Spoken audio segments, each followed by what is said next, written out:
Here's a very short list of things that I wish people had told me or that I had read before buying a 100 Series Land Cruiser. I own a 1999 Lexus LX470. It's the US spec model with the 4.7 liter 2UZ FE engine.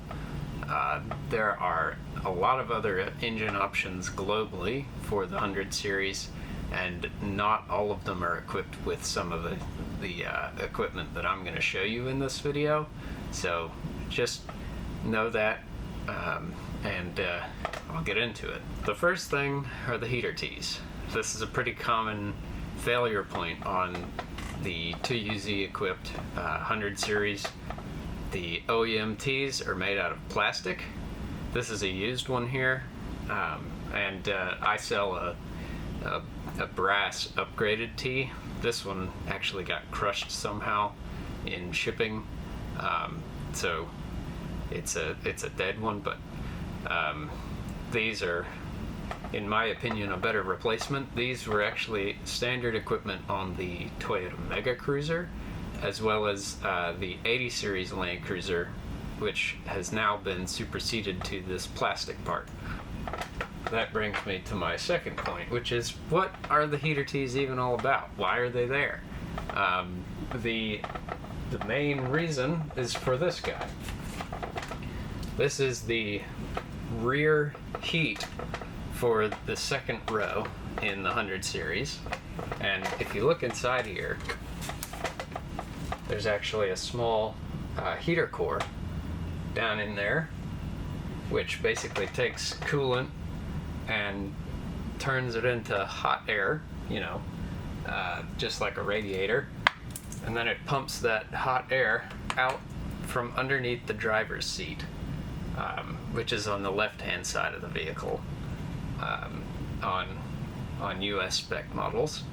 Not every 100 series is equipped with rear heat, but in the US, I'm fairly certain that they are. Not all of the US spec cruisers and LXs are equipped with rear AC, but to my knowledge, they all came with rear heat, which is why they're heater tees in all of the US spec models. Back around here, there are two connections, an in and an out, for coolant. Coolant is fed from the engine into this tiny little heater core. It goes through the core, then comes back out. And that's where the tees come in. These guys essentially have, one's the inlet, one's the outlet. Coolant normally would just flow straight through, but because it's a T, coolant flows down into the rear heater when it's turned on and pumping through. So yeah, there you go. If your engine's ever overheating, one thing that you could do is turn on the heater and then turn on the rear heat, and it would actually act like a secondary radiator, or I suppose a third, because you've got the heater core and then you've got this tiny heater core. One of the other things that I wish somebody had told me about before I bought this truck, which this has not turned into an issue, but I've seen it be an issue for a lot of guys. The spark plugs actually like to back out of the engine. Over time, they just get loose.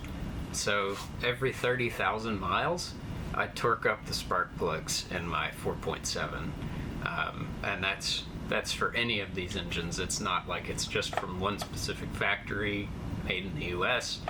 Doesn't matter.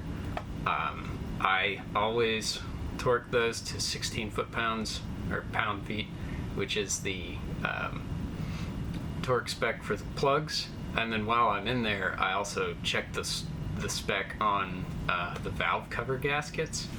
There are 18 bolts, 9 on each bank, and all you have to do is go around, torque those guys up to 53 inch-pounds, because sometimes the valve cover gaskets will appear to be leaking, but in reality, the bolts are just loose. Over time, the rubber kind of shrivels up, and you just have to torque those. And again, they're not torqued very, very high, only at 53 inch-pounds, which, you know, you're barely even moving at that point. So that's another pro tip. The final tip or piece of wisdom I have for you, just from my experience, is pertaining to the torsion bars, which you've heard me preach this forever, but it's still one of the most common misunderstandings about the 100 series. And it's probably just because people are a lot less familiar with torsion bars as a system in general. And I will also say that what I'm about to tell you about these torsion bars is that, all these principles apply to a regular coil spring. It doesn't really matter whether it's a coil spring or a torsion bar. It's still a spring. Both of them behave similarly, and they're effectively doing the same thing. They're adding lift to the vehicle so that it's not bottoming out on the suspension at all points. So the principle here that I see that's commonly misunderstood is that people assume that the bigger torsion bars are better, and similarly, that a bigger spring, a larger spring rate, or a thicker spring is best in order to compensate for an extremely heavy vehicle, that sort of thing. That can be true depending on your use case. If you're driving it like a sports car and you need to do tight cornering and you don't want body roll at all, then maybe that is what you're going for. But for the majority, I find that they could actually get away with a much thinner torsion bar than most of the aftermarket suppliers even sell. So, for example, this is the factory AHC torsion bar, which measures at 25.4 millimeters. This is my Cruiser Patch 29.5 millimeter torsion bar, which is a little bit beefier than stock. So the stock non-AHC trucks are equipped with a 28.87 millimeter torsion bar. These are 29.5. And lastly, the Ironman 32.4 millimeter torsion bar. These things are made for a truck that weighs 9,000 pounds. And I mean, I've talked to the manufacturer.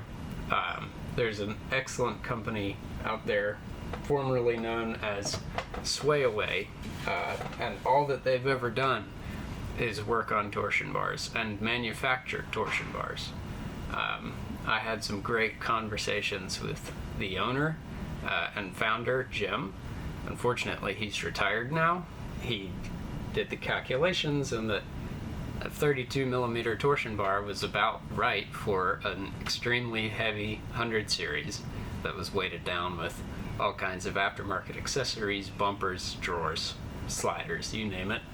But one of the things that he did not compensate for in his calculations, he was going for the same number of spline offsets as factory, which is 4 from front to back. But one common thing that you can do with the torsion bar is re-index it.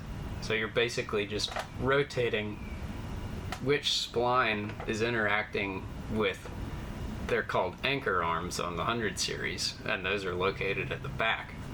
And then you just tighten the bolt up a little bit more, which adds preload to the bar and forces the vehicle up. That's a pretty common way to get a lift out of a 100 series without actually replacing the torsion bars. You can adjust the ride height a fair amount just by cranking up on that 30 millimeter bolt.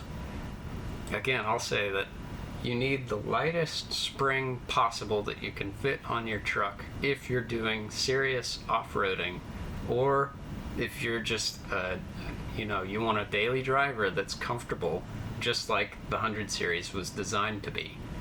If the truck was designed at 5,500 pounds to have a 28.8 millimeter bar, and you've only added, say, 500-600 pounds, there's no reason to increase that by about 260%.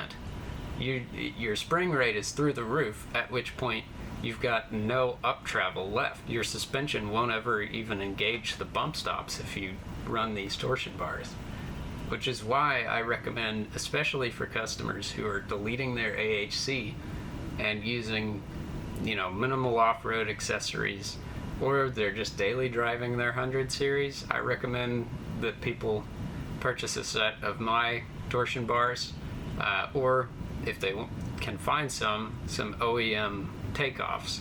Some people like to take off the OEM 28 mils, and then they'll just give them away or sell them. But if you can find those, that's a great option. For the AHC guys, the only option that's existed for the petrol versions of the 100 series is the 25.4 millimeter bar, or an instant jump up to the 28 mil or beyond. So there aren't many options for extremely overweight AHC equipped trucks, which is why I just created the 27 millimeter cruiser patch torsion bar, which is designed to work with AHC for trucks that have a lot of off-road accessories. Those are currently in batch number 2, so the first batch of 10 units, or 10 sets, is already sold. And batch number 2 is now open for pre-orders, and within the next 3-4 months, those will be shipping out as well. That's really all I got for you in this video. Thanks so much for watching, and I'll see you out there on the trails.